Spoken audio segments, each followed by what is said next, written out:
6 দিন পর ডিবি হেফাজত থেকে বাসায় ফিরে সামাজিক যোগাযোগ মাধ্যম ফেসবুকে একটা স্ট্যাটাস দিয়েছেন বৈষম্য বিরোধী ছাত্র আন্দোলনের অন্যতম সমন্বয়ক সার্জিস আলম।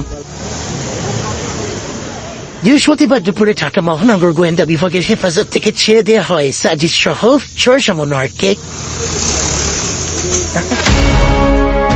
পরে বিকেলে স্ট্যাটাসে সার্জিস লিখেন, আন্দোলনকারী শিক্ষার্থীদের গ্রেফতার ও মামলা দিয়ে হয়রানি না করার কথা দেওয়া হলো, কথা রাখা হয়নি। বিশ্ববিদ্যালয়ের শিক্ষকদের উপর আঘাত করা হয়েছে অভিযোগ করে সার্জিস লিখেন, সারা দেশে স্কুল কলেজের ভাই বোনদের উপরও লাঠিচার্জ করা হয়েছে, বাসা থেকে তুলে মামলা দিয়ে কারাগারে পাঠানো হয়েছে।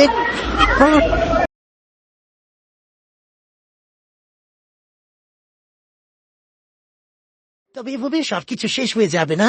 ডিবি হেফাজতে নিয়ে 6 জনকে আটকে রাখা যায়, কিন্তু বাংলাদেশের পুরো তরুণ প্রজন্মকে কিভাবে আটকে রাখবেন বলে প্রশ্ন সার্জিসের। স্ট্যাটাসে সার্জিস আরো লেখেন, এদেশের মানুষের ক্ষোভ পুলিশের ওপর নাই, এই ক্ষোভ পুলিশের দায়ের ওই পোশাকটার ওপর।